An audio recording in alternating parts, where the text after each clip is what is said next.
विपक्ष के खिलाफ बीजेपी के नए कैंपेन का प्लान तैयार हो गया है। क्या इंडिया अलायंस को घमंडिया कहेगी बीजेपी?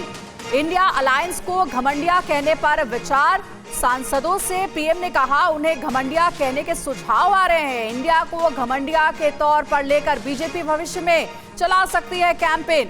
तो देखिए, बीजेपी का ये पलटवार है इंडिया अलायंस को लेकर के। खबर ये कि बैठक में सांसदों से पीएम मोदी ने कहा क्या इंडिया अलायंस को घमंडिया कहेगी बीजेपी? तो बीजेपी अब एक नई स्ट्रैटेजी के साथ इंडिया अलायंस के खिलाफ मैदान में उतरने वाली है। ज्यादा जानकारी के साथ हमारे पॉलिटिकल एडिटर आमोद हमारे साथ जुड़ रहे हैं, सीधे उनका रुख करेंगे। आमोद, क्या तय हुआ है इस बैठक में? कैसे इंडिया अलायंस को जवाब देगी बीजेपी?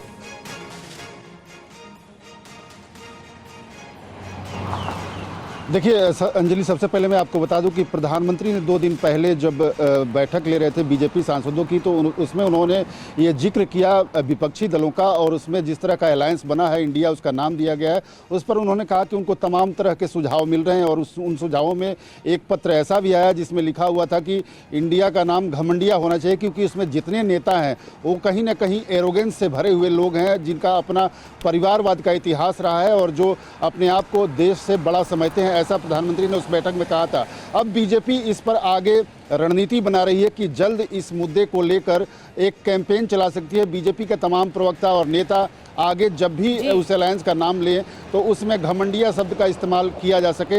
ये बीजेपी सूत्रों से जानकारी मिल रही है कि अब बीजेपी उसका इस्तेमाल करने पर विचार कर रही है। जल्द इसका जो है अगले 5-7 दिनों में इसको लेकर कोई प्रेस कॉन्फ्रेंस में, तो कहीं चैनल पे, तो या बड़ी बात ये है, सोशल मीडिया साइट्स। बड़ी बात ये है कि बीजेपी ने घेरने की रणनीति बनाई है इंडिया को, इंडिया गठबंधन को। और आरपी सिंह इस वक्त हमारे साथ बीजेपी के नेता ही जुड़ गए हैं। सिंह साहब, क्या रणनीति बन रही है? क्या घमंडिया कहा जाएगा इंडिया अलायंस को? सिंह साहब, मुझे लगता नहीं है सिंह साहब हमारे साथ जुड़े हुए हैं। फिलहाल आगे बढ़ते हैं और बताते हैं आपको कि एक तरह से कैंपेन प्लान किया जा रहा है। आमोद भी हमारे साथ बने हुए हैं। आमोद, ऐसा लग रहा है कि बीजेपी घेरने के लिए तरह तरह के सुझाव बीजेपी के भीतर ही दिए जा रहे हैं नेताओं की तरफ से कि इंडिया अलायंस को या फिर इस गठबंधन को, इस महाविपक्षी गठबंधन को किस तरह से घेरा जाएगा। तो एक नाम तो देना ही पड़ेगा। तो उस नाम जो शॉर्टलिस्ट होगा वो क्या क्या किस किस पर मंथन हो रहा है?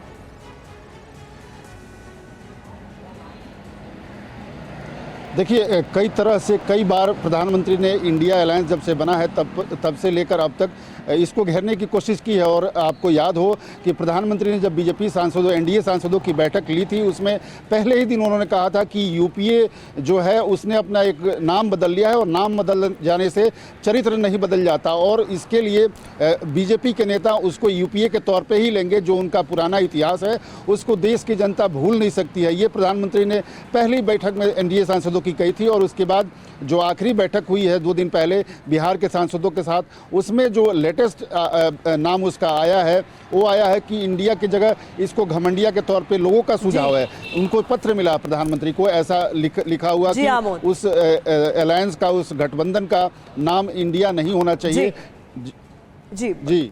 जी, बीजेपी नेता आरपी सिंह हमारे साथ एक बार फिर से फोन लाइन पर जुड़ गए। आरपी सिंह जी, क्या रणनीति बीजेपी की निकलकर सामने आ रही है? इंडिया अलायंस को क्या घमंडिया ही कहने का प्लान है आप लोगों का?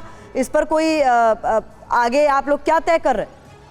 देखिए, प्रधानमंत्री जी को समय समय पर देश भर के लोग चिट्ठियां पत्र लिखते रहते हैं और जो उनके भाव होते हैं वो प्रकट करते रहते हैं। अब लोग इंडिया अलायंस को लेकर अपने भाव प्रकट कर रहे हैं, उनको कहने की घमंडी अलायंस है, इसमें कोई शक भी नहीं है। ये सबके सब वो लोग हैं जो घमंड में चूर हैं, परिवारवाद के चलते हुए इनको घमंड है अपने ऊपर कि वह किसी को समझते नहीं, किसी कोर्ट को नहीं समझते, किसी इलेक्शन कमीशन नहीं समझते।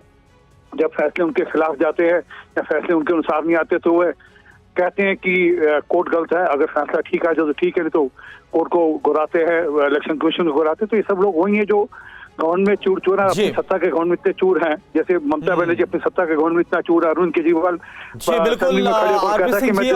बहुत बहुत शुक्रिया आपका हमसे बातचीत करने के लिए।